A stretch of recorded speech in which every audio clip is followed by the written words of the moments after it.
Bisa dibacakan? Bidan. Bisa dibacakan di belakang kartunya. Boleh berdiri.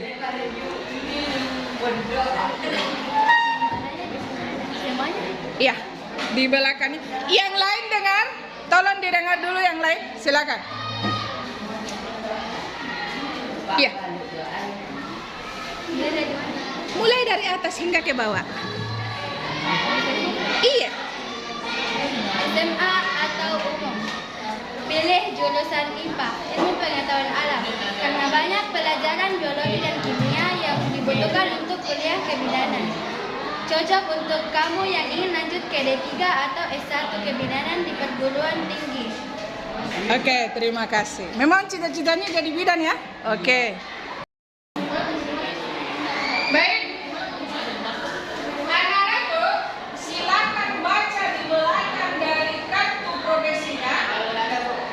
Ya, sabar. Kalau yang nggak ada, tatap-tatap aja dulu. Ya. Di belakangnya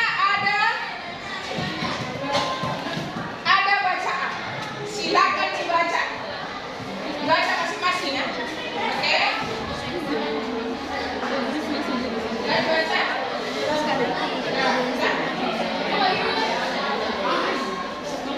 Sudah?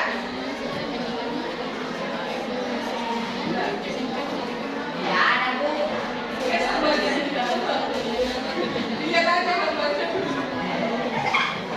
Ya.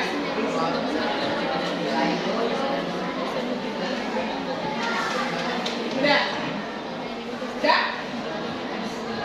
Bagaimana di sana sudah dibaca? Nah. Oke. Apa yang kita baca di belakang itu? Apa yang menurut kamu apa penjelasannya? Itu untuk apa? Cara untuk mencapai cita-cita. Setelah SMP, kita mesti lanjut. Oke? Sekolah selanjutnya. Nah, di belakang dari kartu ini ada rujukan sekolah kemana kita seharusnya ketika sudah lulus SMP, sebagaimana cita-cita kita ya. Tadi ada dokter, profesi dokter. Hei, halo, apa ternyata? Dosen. Ada dokter, ya. Silakan dibacakan. Kalau dokter itu sekolah lanjutnya kemana? Ya, boleh berdiri dengan suara yang dikasih pusat.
eceran. Apa lagi? Penjual asongan. Nah, penjual eceran. Contohnya ini penjual bensin eceran. Ya. Apakah ini pekerjaan? Coba ada lagi yang tidak ada di dalam tulisan. Apa ini tadi? Pedagang, penjual sayur ya di pasar. Ini gosong. Ada lagi di sana? Apa ini? Makeup. Apakah ini pekerjaan? Pekerjaan. Ya. Ini pekerjaan kan? Pekerjaan. Apakah untuk menjual bensin eceran membutuhkan sekolah lanjutan? Apakah menjadi penjual sayur membutuhkan sekolah lanjutan? Apakah menjadi arsitek membutuhkan sekolah lanjutan? Apakah dokter membutuhkan sekolah lanjutan? Sekarang untuk menjadi guru, apakah dibutuhkan sekolah lanjutan? Ketika saya guru mau menjual sayur, apakah saya bisa? Ketika penjual sayur mau jadi guru, apakah bisa? Sekarang sudah tahu perbedaan antara profesi dengan pekerjaan? Ada yang bisa menyimpulkan kalau profesi itu membutuhkan pendidikan, membutuhkan ilmuwan secara lanjut. Kalau pekerjaan bisa langsung dijalankan meskipun tanpa perguruan tinggi, tapi membutuhkan skill dalam menjual. Kita butuh keuletan. Nah, dari sini kita paham anak-anak. Dari sini ya kita belajar bersama. Apakah Anda orang gila ke depannya mau memiliki pekerjaan atau mau memiliki profesi? Profesi. Contohnya mungkin dokter, perawat, bidan, pilot, tentara, polisi, dokter hewan, pengusaha, ya. Mungkin anak-anak itu ada yang membutuhkan itu. Nah, sekarang ibu bertanya, di mana Anda menemui orang yang memiliki pekerjaan?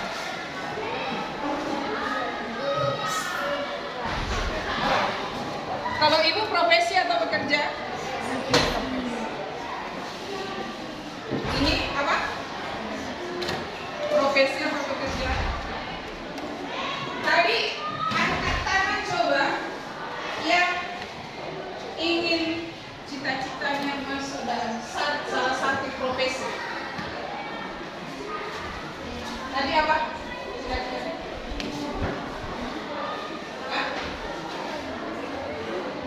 Ke depan mau menjadi pilihan pekerjaannya atau profesi? Profesi apa? Karena sama dengan pengusaha. Ya, sama dengan pengusaha.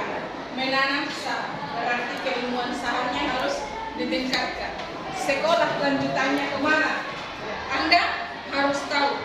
Jangan sampai Anda mau contoh jadi dokter, tapi sekolahnya bukan sekolah dokter. Mau jadi dokter hewan, jadinya farming baby. Sama-sama menghadapi hewan, betul sekali. Tapi satu pekerjaan, satu profesi. Saya kan sudah tahu ya. Kalau pekerjaan tidak membutuhkan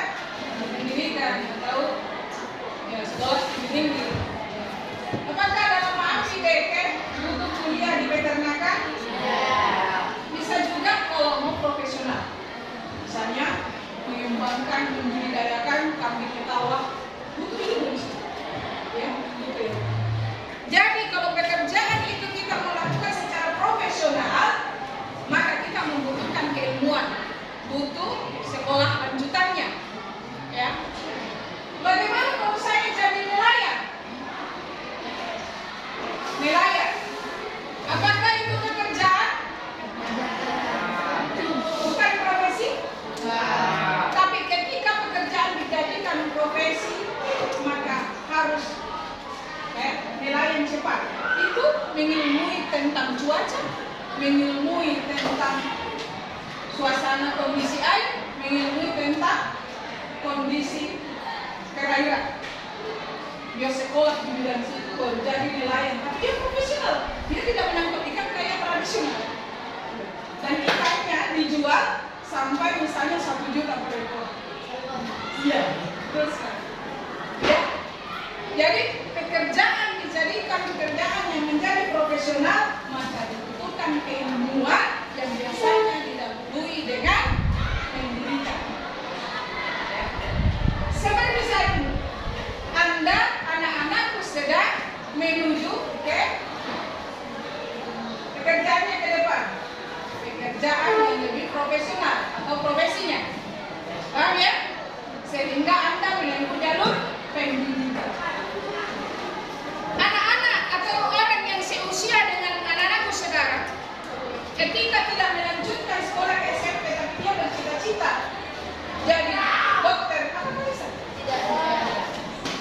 Jadi saat ini proses Anda adalah bersiap untuk mencapai cita-cita untuk mendapatkan pekerjaan profesinya ke depan. Paham sampai di sini? Nah, untuk mencapai itu semua, kita harus tahu cara belajar apa yang harus saya gunakan dan cara belajar yang bagaimana yang cocok dengan saya. Jangan sampai ada yang tidak cocok. Ya. Di sini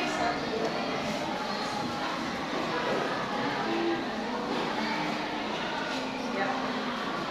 Saya butuh 6 orang yang mau membacakan di depan atau di mejanya saja. Ada? Oke. Yang lagi? Area sini tidak ada yang mau membacakan? Area sini? Ada lagi? 2. 1 lagi? 3. Baca yang birunya dulu. Yang biru? Oke, lihat. Sekarang baca. Baca untuk dirinya sendiri dulu.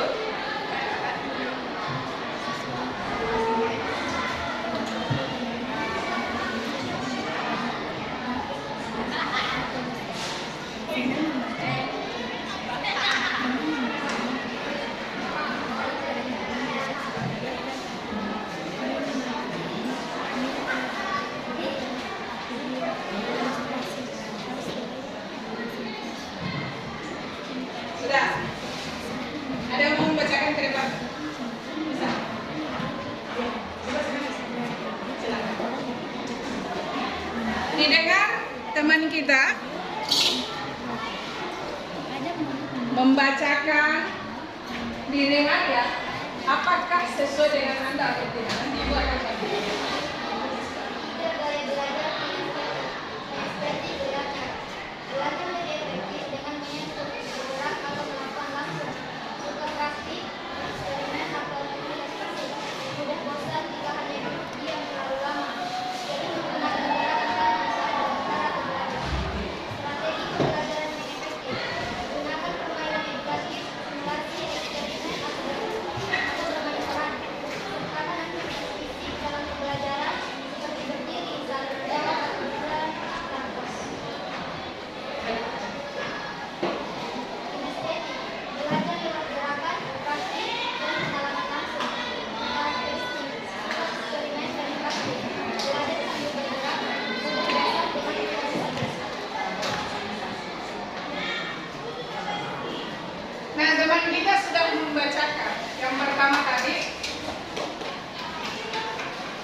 digerakkan.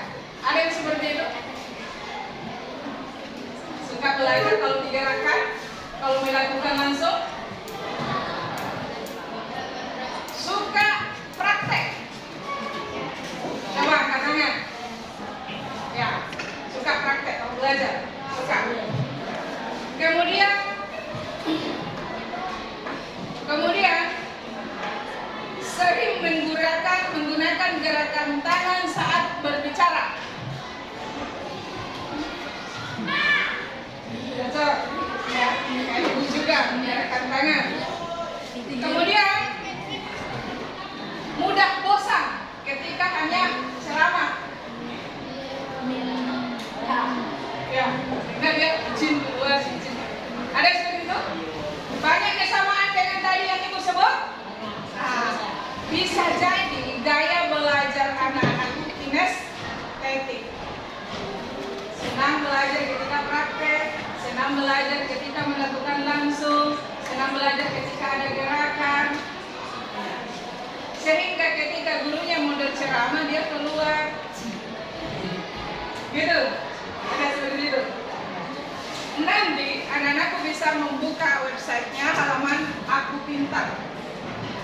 Ketik di Google Aku Pintar, baru tes dan belajar. Ya. Karena hari ini anak-anakku tidak update. Nah, oke, siapa lagi yang selain dari kinestetik ada lagi? Apa? Oke, silakan.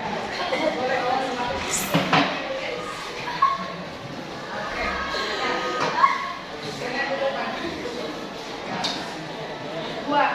Saya belajar auditori, lihat there. Jadi cepat paham jika informasi disampaikan secara lisan, dengan berdiskusi, menjawab penjelasan atau mendengar suara guru. Mudah mengingat informasi yang didengar seperti lagu, cerita atau percakapan. Cenderung menjual informasi dengan cara yang mengucapkannya. Strategi pembelajaran yang efektif. Gunakan diskusi, tanya jawab, tambahkan suara, dan integrasi. Dorong murid supaya materi dan kata-kata sendiri. Auditori belajar lewat suara, diskusi, dan penjelasan lisan. Karakteristik suka berdiskusi dan presentasi, mudah mengingat dan pembinaan, senang belajar dengan lisan. Oke, terima kasih. Nah, kita lihat lagi ya. Anak-anakku apakah lebih cepat paham jika ilmu pelajaran disampaikan dengan lisan? Tidak. Apakah Anda senang berdiskusi? Sedikit. Mendengar suara guru lebih paham atau tidak? Dibanding dengan misalnya menampilkan slide proyektor, mana lebih senang? Lebih senang ada proyektor atau ada gambar? Oke. Apakah Anda cenderung mengulang informasi dengan cara mengucapkannya? Misalnya berusaha untuk memahami, maka kamu akan mengucapkannya secara berulang-ulang. Ada? Kadang. Ada? Iya. Oke, baik. Selanjutnya, apakah Anda lebih senang belajar lewat suara, mendengarkan rekaman, atau suara dari video? Tidak melihat videonya, tapi dia taruh hanya suaranya dia dengar sambil menyapu mungkin. Tidak. Oke. Mudah mengingat dari mendengar. Senang belajar dengan musik? Sudah? Tidak. Berarti kalau ini sepertinya bukan auditori. Ini ada sedikit masuk auditori. Kinestetik ya? Ya, kinestetik. Nah, cara belajar orang auditori berbeda dengan orang kinestetik. Ini kita rangkum. Ada yang visual? Oke, silakan bacakan. Nah, ini, ada sudah? Oke, sini. Visual.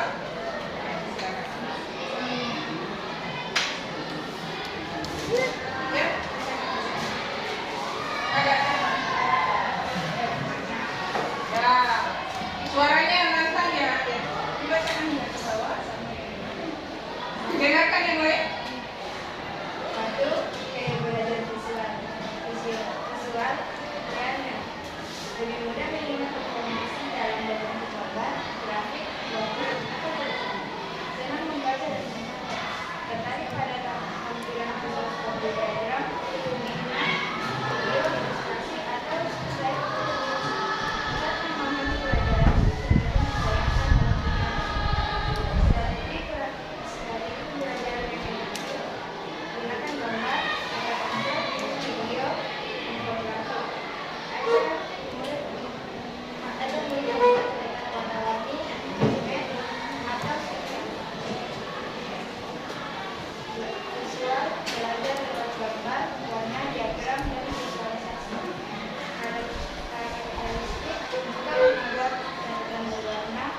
Anda mengingat dengan diagram, dan juga membaca dan mendengar. Oke, terima kasih. Nah, kalau dilihat dari gambarnya, ini apa? Gambar apa? Apa di atas? Mata, mata ya. Kalau ini telinga. Kalau ini berarti itu artinya apa? Kalau gaya belajar visual lebih menggunakan matanya, pandangannya dalam memahami pelajaran. Sedangkan ini telinga, berarti dia lebih sering menggunakan telinga, contohnya mendengar untuk memahami pelajaran. Kalau ini tangan, dia disimbolkan dengan bergerak. Berarti orang atau siswa yang suka belajar, suka memahami, lebih mudah memahami ketika dia melakukan gerakan, maka dia adalah kinestetik. Nah, kita bermain dulu ya. Berdiri ketika hal itu ada pada diri Anda, sesuai dengan diri Anda ya. Suka membuat catatan berwarna. Berdiri kalau sesuai. Berdiri kalau sesuai. Ada? Ya, berdiri ya. Jangan dulu, saya duduk dulu. Ibu yang duduk. Minta maaf ibu dulu ya, karena lalu tadi berdiri di kelas 9. Ya. Oke, berdiri ya. Kedua, mudah mengingat pelajaran ketika ditampilkan dengan gambar. Sama? Masih? Oke? Lebih suka membaca daripada mendengar atau dibacakan. Lebih suka membaca sendiri. Ya? Tidak. Oke. Berarti lebih ke visual. Ya? Oke, silakan. Kalau ini masih ragu-ragu, jadi nanti boleh diuji ya, nanti ibu diperlihatkan linknya. Kemudian ya, berdiri bagian seperti ini ya, suka berdiskusi dan presentasi. Suka berdiskusi, silakan. Mulai. Yang ini belum ada berdiri. Mudah mengingat pelajaran dari cara didengarkan. Misalnya didengar penjelasannya. Ada? Sesuai? Senang belajar ketika materi pelajaran diubah ke dalam bentuk nyanyian. Senang? Ada? Sama? Oke.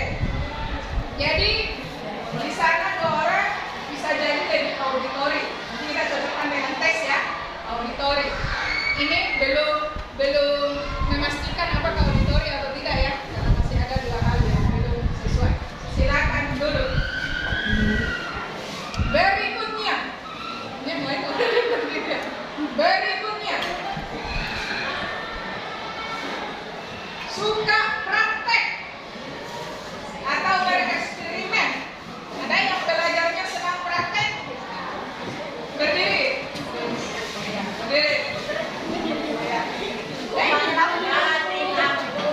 Ora apa-apa. Kita lihat tuh kameranya.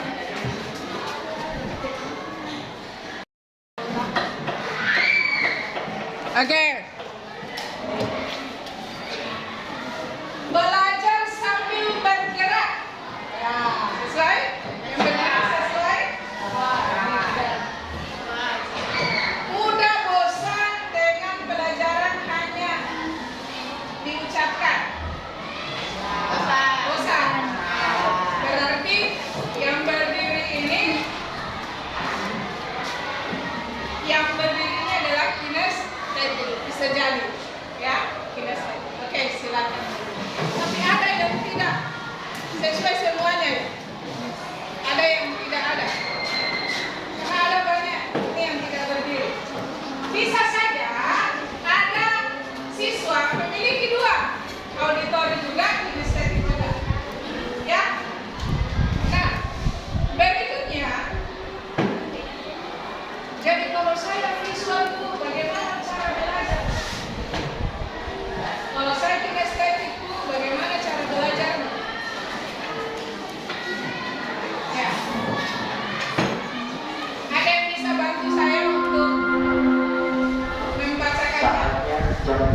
Kita tadi dari mana? It's time to begin the sixth term. Oke, rekan-rekan ya cara belajar. Saatnya jam 5 dimulai. It's time to begin the sixth term. Oke. Jadi, anak-anakku yang kinestetik, ketika mau memahami suatu materi pelajaran, Anda bisa membacanya sambil berjalan. Misalnya di rumah. Ya. Anda juga bisa membacanya sambil menggerakkan sesuatu di tangan. Ya. Itu adalah pembelajaran untuk kinestetik. Sampai di sini dipahami? Ada yang mau menyimpulkan apa yang kita pelajari hari ini? Ada? Apa hubungannya gaya belajar dengan cita-cita kita ke depan? Dengan profesi tadi? Kira-kira, apakah pekerjaan itu atau profesi itu bisa kita capai ketika kita gagal dalam belajar? Tidak. Dan kita mengenali gaya belajar kita agar kita bisa memahami pelajaran-pelajaran yang ada, kemudian kita sukses dan bisa melanjutkan ke pendidikan yang tinggi. Apakah anak-anak bisa melanjutkan ke SMA jika di sini gagal? Ya. Maka penting kita untuk belajar sesuai dengan kebutuhan kita. Ketika Anda belajar di rumah atau di kelas secara mandiri, coba lihat apakah cara belajar itu sudah sesuai dengan gaya belajar. Kenapa kita sulit sekali memahami isinya ini materi? Karena mungkin seharusnya kau mendengarkannya, tapi kau membacanya langsung. Seharusnya kau melihatnya langsung, tapi ternyata kau harus mendengarkannya. Atau seharusnya kau praktek langsung, tapi kenyataannya Anda hanya menontonnya.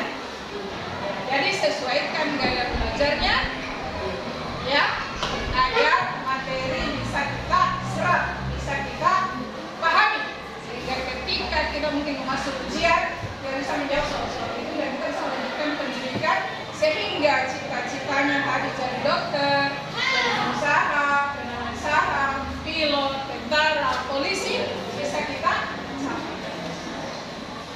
Jadi Bu, bagaimana sih kita malas belajar dari apapun, malas belajar? Apakah tidak ada masa depannya? Ada. Ya, masih ada pekerjaan yang tidak perlu sekolah tinggi-tinggi. Ya kan? Oh? Masih ada. Bukan berarti tidak ada sekolah, tidak ada pekerjaan. Ada. Ada ini. Ya kan? Jadi ibu tanya, apa kata anakku ke depan? Mau memiliki pekerjaan atau mau memiliki profesi? Profesi. Maka apa harus diperbaiki? Belajar. Belajar dengan apa? Tekun. Sesuaikan dengan kemampuan belajar, lihat dari gaya belajar. Nah, anak-anakku, kalian nanti buka di rumah masing-masing di HP-nya ya.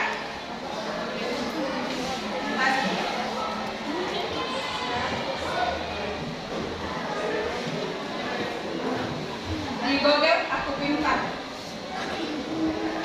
Baru pilih tes gaya belajar tes. Kemudian hasilnya screenshot. Ya, screenshot. Kemudian